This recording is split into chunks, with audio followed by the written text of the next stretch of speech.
Welcome to On the HAF, an installment series highlighting featured artists for the Patterson Performing Arts Development Council's annual Hamilton Arts Festival. I am your host, Ebony Kane. Today, a discussion with PPADC's 2025 Playwright in Residence, Brigid Amos. Brigid Amos is a Rahway, New Jersey-based writer whose plays have been produced, read, or podcast in 10 states and the UK. She is a winner of the 2026 American Association of Community Theater New Play Fest for her full-length Listen, which will have its world premiere at Theater Salina in October 2025. Winner of the 2022 Goshen Peace Play Contest and the 2024 Tigers Heart Players Literary Competition, she has also been a finalist for the Woodward Newman Drama Award, the Todd McNerney Playwriting Award, and the 2020 Kitchen Dog Theater's New Play Festival, among others. Today, we are honored at PPADC to have Brigid Amos's dramatic play, Covenant Farm, be the center stage play for our annual Hamilton Arts Festival. So with that, I would like to give a warm welcome to Brigid Amos. Thank you. You're welcome. So we just kind of want to get started with learning a little bit more about you. So can you tell us a bit about yourself and how you first got into playwriting? Yeah. So I am originally from New Jersey. I actually, my earliest memories were of Patterson. So I think it's really cool that I'm doing a residency with Patterson Performing Arts Development Council. When I was really little, my mom and dad and I lived in an apartment over by Eastside Park. And my father was actually born in Patterson and played on an industrial baseball team there. So I've got those Patterson connections. So I actually spent most of my career as a soil scientist. I started playwriting kind of at the same time I was doing that. I overlapped those careers.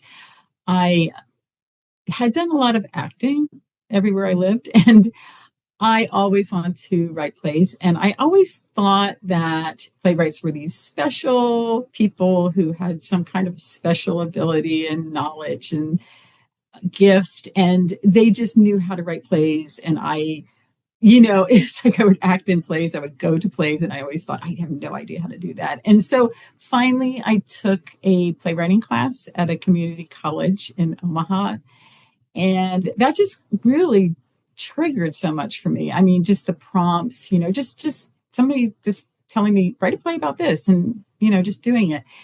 And luckily, at the same time, I had linked up with Angel's Theater Company in Lincoln, where I lived. And so they actually were producing new plays. So it was this great, sort of lineup. At the same time, I was still, doing agricultural research, but I was also writing plays on the side. And then eventually, I sort of segued out of my research career. A lot of that was actually because of family obligations and taking care of my mom and dad and all of that. So I've been writing plays for maybe about, I want to say, almost 15 years now. Yeah. That's amazing and such an interesting backstory, starting as a scientist while also maintaining your love of playwriting and acting. And I think that really shines through in Covenant Farm, which we'll kind of go into next. So could you let us know what inspired you to write Covenant Farm? Were there like any particular personal experiences or real life events that kind of influenced you to write this story? So this play is my most quote unquote autobiographical, although this story is totally fiction. But there's a lot in that play that I lived and that happened to me. And that's almost really hard. I think some people actually find writing about themselves the most comfortable thing, and that's not really what I've had to struggle with this one to really dig in. But in the early 90s, I was just really frustrated with everything I was doing. I had at that point my bachelor's degree in biological sciences from Wellesley College and a master's in agronomy from Kansas State University. And I had done all of that with the idea that, I wanted a career where I could work outdoors and where I could like really change the world. I was very idealistic. I'm still idealistic. It's just that I'm older now and I kind of know that, it's not a simple equation of I have these ideals and I'm going to be able to fulfill them. I think you just have to that takes a lifetime to work on. And so at the time, I found myself really mostly sitting in front of a computer screen crunching data. I mean, that's kind of the reality. If you talk to most scientists, there's a lot of romantic ideas about it, but that's what most of the work actually is. So I thought, I'm going to be an organic farmer. That's what I really want to do. So I took an unpaid um, apprenticeship on an organic farm in Comche, California, which is about 15 miles inland from Mendocino on the coast. And I just loved it. I mean, it was a wonderful, very influential part of my life. I milk goats every morning and evening. I just fell in love with goats. That kind of comes out in the play, I think. I bottle fed the kids when they were being weaned from the mother goats, and worked in the garden. Made wonderful friends with my fellow apprentices. Some of them I'm still dear friends with, and it was just very idyllic until one day, the man who owned the farm sent me to another farm to shovel a whole pickup truck bed full of manure, bring it back to the farm, and spread it on the compost piles. So on my own, I shoveled a whole truck bed of manure by myself. I don't think it was ever his intention for me to be injured. I probably do have a defect in my neck, but that night I had horrific pain in my arms. It went on and on. I lost feeling in my hands. I couldn't work on the farm anymore. And uh, I was at the same time acting in a play at Mendocino Theater Company, and it was a 6-week run. So I couldn't just leave. So they let me rent the tree house that I was living in. And I didn't mention that I lived in a tree house the whole time I was there, which is really fun. I love I miss maybe the tree house. It's one of the things I miss most about that place. And so after that, I had to rethink. I actually couldn't do anything that was particularly physical for years. And so after that, I moved to Mexico, and I taught English for 2 years. Oh, wow. So yeah, it was a long recovery. yes. And I, as a writer, empathize with you in the sentiment that you shared about writing autobiographically is the most challenging. So I just wanted to throw that in there. I feel you on that one. Yeah, my husband's he also writes, and it's like the only thing he can write. Everything is about himself. And it's just, I think we're all different as writers. But that's my least comfort zone, right? Yes, yeah, I agree. Speaking about Covenant Farm and kind of this inspiration and real life experience of living on a farm, working on a farm, living in a tree house, and then also kind of doing like the physical manual labor that being on a farm requires of you and your body and the toll that it takes. We have kind of three main characters in the play. They're all women. And they kind of each represent, I think, different mindsets. Do you want to kind of explain a little bit about the characters that we can expect to see in Covenant Farm and kind of how they push the plot or the overall themes forward? Mm-hmm. Well, the protagonist is Shannon. She is, I guess, what I would consider the true believer. I mean, she represents people that I know who are still there and still working on farms and still in some way living that life. And I these are people I admire greatly. I just, my life took a different turn, and I think I'm a different kind of person. And while I admired them very much, I couldn't always, match their dedication and their energy. So, and physically, it turned out I couldn't, at least for a while. And I gave her kind of a backstory where she was actually raised on a commune. And so she of the three characters, for her, this is her life. I mean, she sees this as her home. The farm is her home, and this is the life that she has grown up in. It's the life she chooses, and so she fights for it. Leanne is, well, let me go to Janine first, because I think Leanne's in like the middle of those two.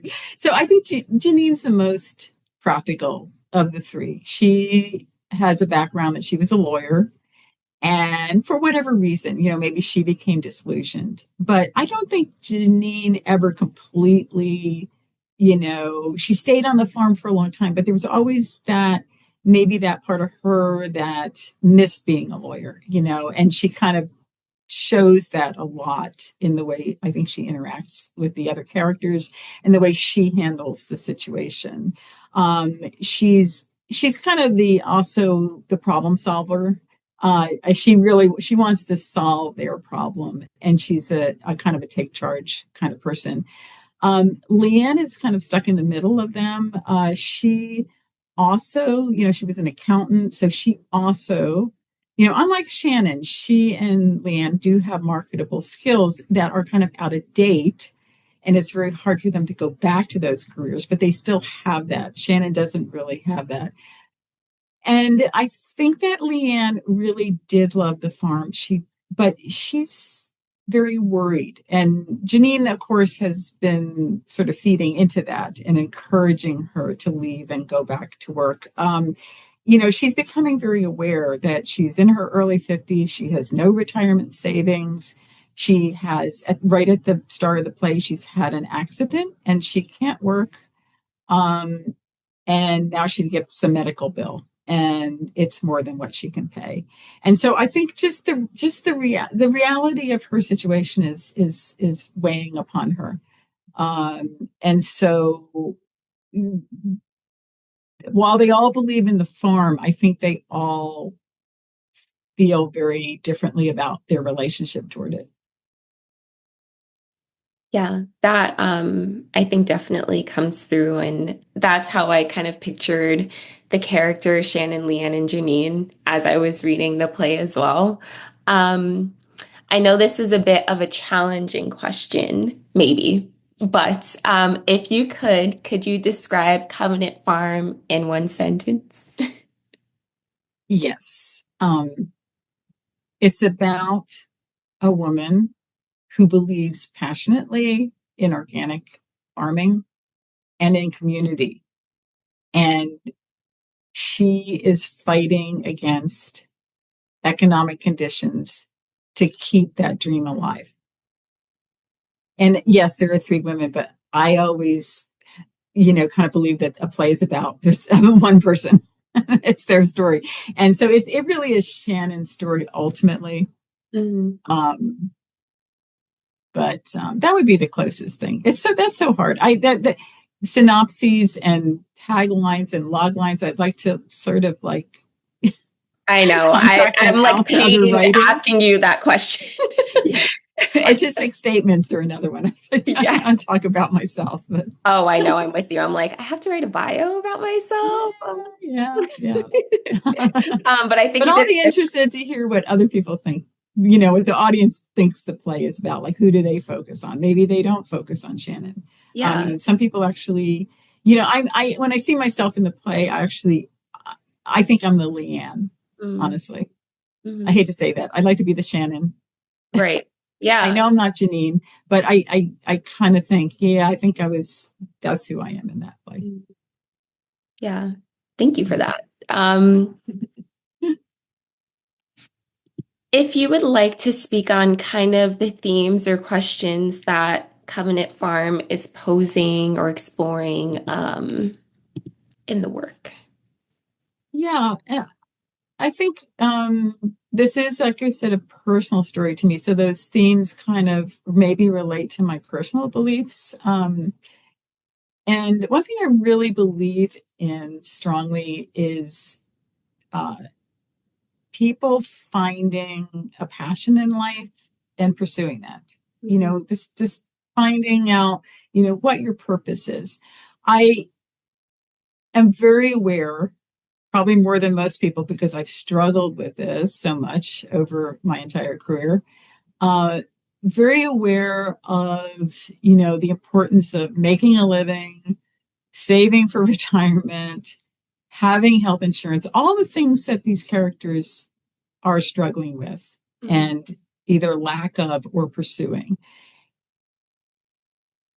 But what really makes me sad, especially I see this very much nowadays, and I guess maybe it's always been like this, but when young people are, trying to pursue a passion, trying to find out, what is it they really are meant to do.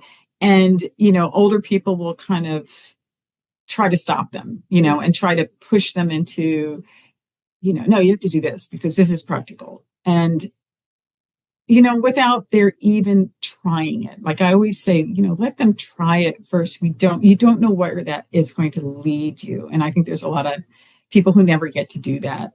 Um, Leanne might be an example where, maybe she never wanted to be an accountant, but that was forced on her. And now, she's spent her whole life kind of struggling with that. Um, and the other thing that is, I think, what I'm trying to bring out into play is the idea of community Mhm. and the importance of community. I feel like today, many people as individuals and also even families live these very isolated lives. There's, kind of a focus on, you know, uh, having a place, everybody needs a place to live, but it's like, well, I have to have this place to live and I have to have, all these things for me or for my family. And there isn't as much of a thought about, doing that as a community. And I'm not saying that, everybody is going to, or should go live on a communal farm or live in an intentional community, but I think that might be something that, especially in the current economic climate, especially with the cost of housing, that we really need to start looking at that. We need to look at, how can people live more cooperatively, with more support. If you're completely isolated or your family is isolated from the community, it kind of puts you at risk. Mhm. So we need to also, I think, reward people for important work that they do that benefits society. I mean, some of these people who are pursuing their passion, doing what they love, they're doing important work and they are not rewarded either by salary or getting health insurance or, we just don't value those things. I think we value the wrong things. So, those are sort of the ideas that I would like to bring out in the play and maybe bring into conversation. Yeah, I think those are kind of like excellent examinations and are very apt for our current um, kind of like life and how we live right now, especially in regards to community. I mean, I think so many of us are so eager for community, but we feel very isolated and we don't know, or there are limitations on how we can engage and meet people who are like-minded or maybe even think differently than us who can challenge Mhm. us. So I really appreciated that aspect of Covenant Farm, definitely. This kind of lends into the next question that I had, and we can kind of take this more generally if you'd like. What role do you think theater and your work play in community or cultural conversations? I think that you can really build community around theater, but I also think that it takes work and it takes a conscious effort. Uh, One thing I notice, and I am in no way criticizing any theater, but there's a lot of emphasis on drawing in an audience, as if the theater is one separate thing, and maybe they're like the fisherman who's like, Mm, casting out the line and trying to catch an audience and draw it to themselves. And there's all kinds of ways of doing that, and they're not necessarily artistic, they're not necessarily community building. They may be just, we need to put people into these seats and get this money to pay for, the theater. And I absolutely sympathize with those economic concerns.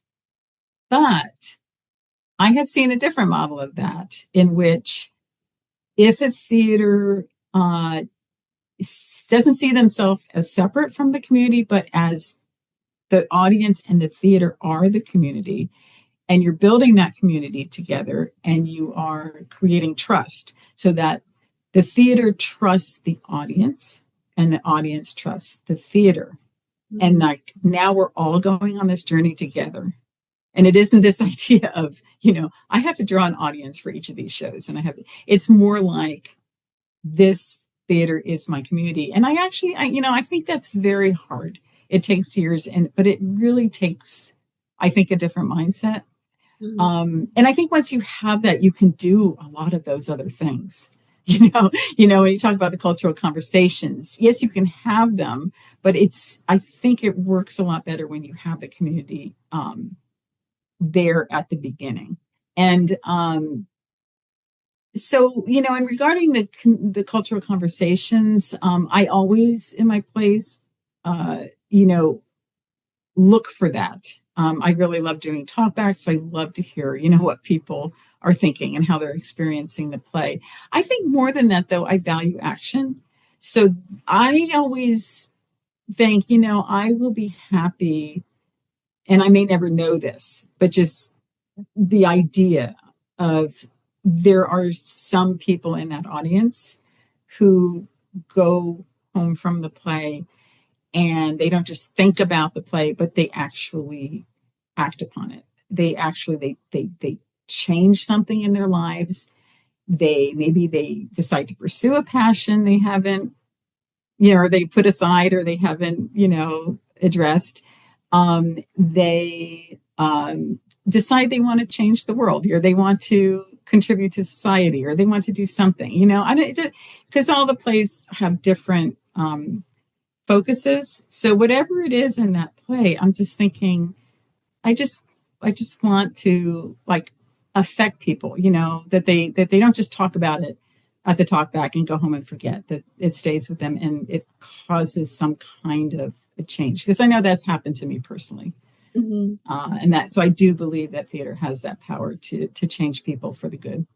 Yeah, absolutely. And Yeah. I've also witnessed that myself, going to plays and just really being impacted and affected, and whether that be thinking about relationships differently and acting in our relationships differently. Mhm.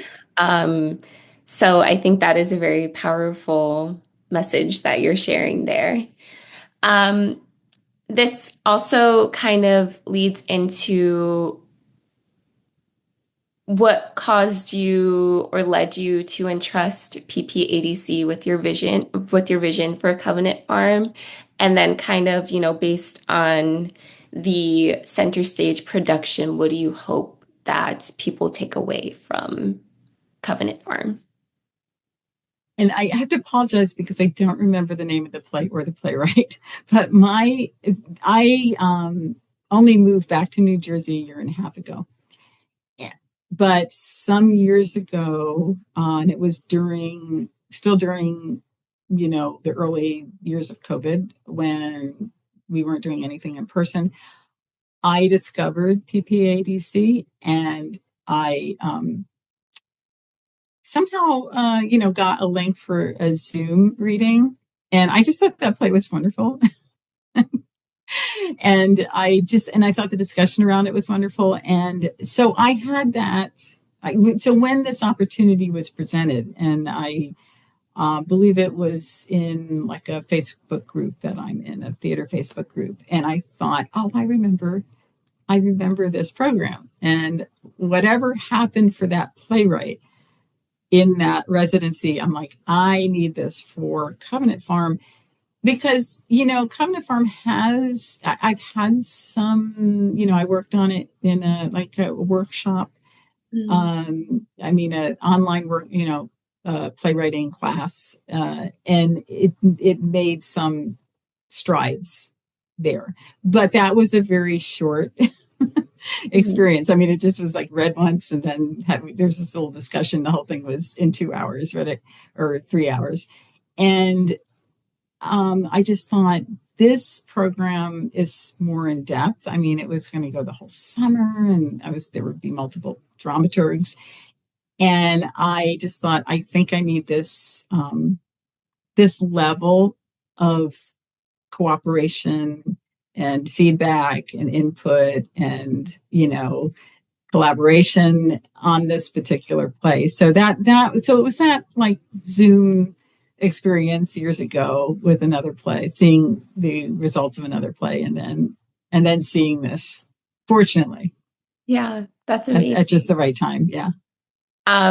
Yeah, if I remember correctly, I think that was Brian Keith and his play that we did on Zoom. It might be because I was Was also it? a part of Yeah, I that. think it was in a company, like it was in a corporation or something like that. I don't remember. Yes, I believe so. I think. Yes, and I just remember. Yeah, I'm sorry, I didn't remember the No, name. no, it's okay. Yeah, That's amazing though, and that's so interesting to think about, just how kind of things work out and what we're right. experiencing could later impact A- us. Yeah, and I was in Nebraska at the time. I lived in Lincoln, and so like I really didn't, know I was going to be living in New Wow. Jersey again at that time. So Wow, that's amazing. yeah, Awesome. Well, thank you so much, Bridget. It has been an amazing discussion getting to know you and talking more about Covenant Farm.